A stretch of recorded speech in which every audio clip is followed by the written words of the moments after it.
Hi, folks. Welcome to the Daily Drive-By, Thursday, December 8th. I told y'all yesterday y'all might not see me for the rest of the year, and here I am the next day. I just felt like I had to come back and have a little talk with y'all one more time this week. Today I want to talk about, over there in the main content, there's going to be a post here in a little while, sometime between now and next Tuesday. That's going to be about the question of too many debates, whether or not we're having too many debates in the Republican Party for the to figure out who we want to nominate as our presidential contender. And I'm not going to give away which way I come down or any of the arguments over in that one, but I am going to say something right here about one debate that's coming up that I think we ought to just not have, and that's the debate that's being moderated by the biggest dumbass in the world, dumbass Donald Trump. Why anybody? I swear I cannot figure it out. I don't care if it's a news organization you like, a news organization you don't like. Everybody is listening to Donald Trump like he is Jesus Christ on roller skates. He was going to be a presidential candidate, and then he wasn't, and then he was, and then he wasn't, and then he was, and then he wasn't, and now he might. And he pontificates on everything in the world. And now he's going to be moderating a debate among the Republicans, when he might be a third-party candidate. He has said so. So why is he moderating the debate? Even if he wasn't looking at being the candidate, I want y'all to stop and think. When everybody seems to be kissing the Donald's ass, except for Romney. He won't kiss his ring or any other part of his anatomy according to him, and I don't like Romney, but good for him on that one. But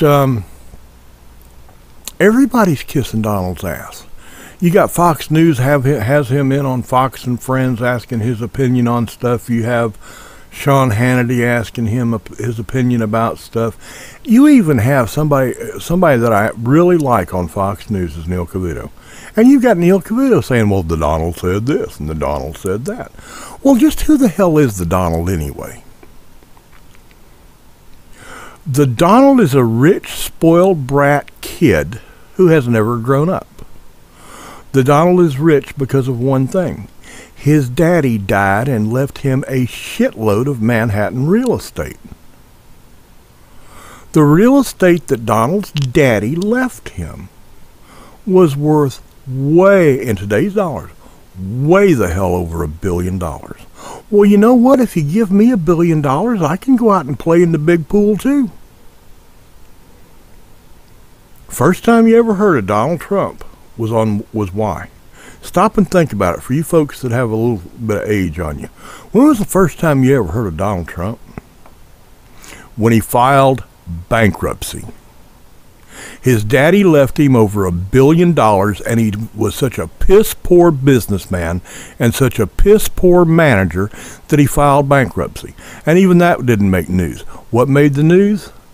He asked the bankruptcy court to let him have something like $27,000 a week in maintenance while the bankruptcy was going through, because he had all these high expenses. He had to fly in a helicopter into his Manhattan office. Some bitch is too sorry to drive like everybody else.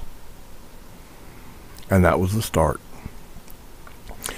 Bankruptcy, in my parents' day, in my grandparents' day, was something to be ashamed of.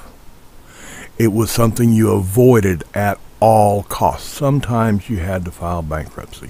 When you did, you kept your damn mouth shut about it and didn't go advertising it. You tried your best to avoid it, and if it happened anyway, you were embarrassed by the fact that you went bankrupt. Not the Donald. That son of a bitch has turned bankruptcy into a business model. He'll find something that he thinks might be a good deal. He'll find him 1,000 acres of land in Mexico. And he'll talk about the new resort development he's going to put in down there. And he'll sucker some damn people into putting up some money. He don't put up much of his own. He'll sucker some investors into putting up some money to get it rolling. And then if things don't work out and it's just not going to be a great development like he promised everybody, the jackass files for bankruptcy. He doesn't lose anything. He didn't have crap in it anyway. The investors lose their ass. All the vendors that had done work on it, you know, the companies with the heavy equipment that were moving the dirt around and all that, all those people that were owed money for developing the investment before Donald bankrupted it, they all lose their ass. They don't get paid off. They get pennies on the dollar. The investors, they lose their ass. Of course, they get what's coming to them. If they do business with the Donald, they ought to know better. But all those people lose their ass. Donald don't lose shit. But he has taken something that you tried to avoid and turned it into a business model. At last count, I think the Donald and various assorted companies of his have filed bankruptcy over 20 times.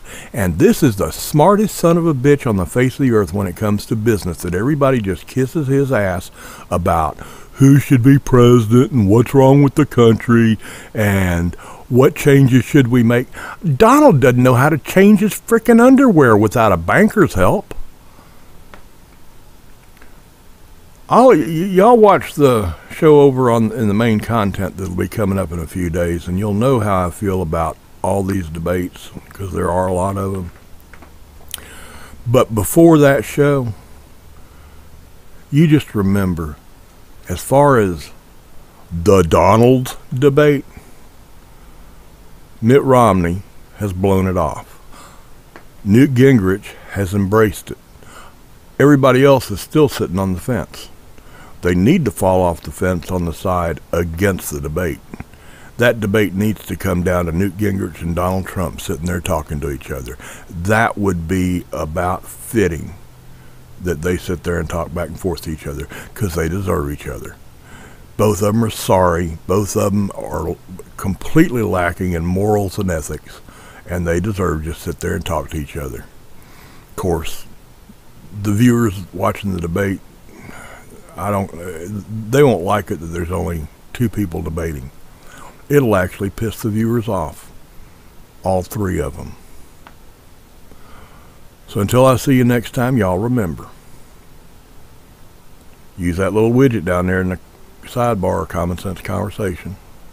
Find out who your representative is. Find out who your senators are. Use that widget, put in your address and zip code. It'll kick you back with your senators' names, addresses, telephone numbers, emails.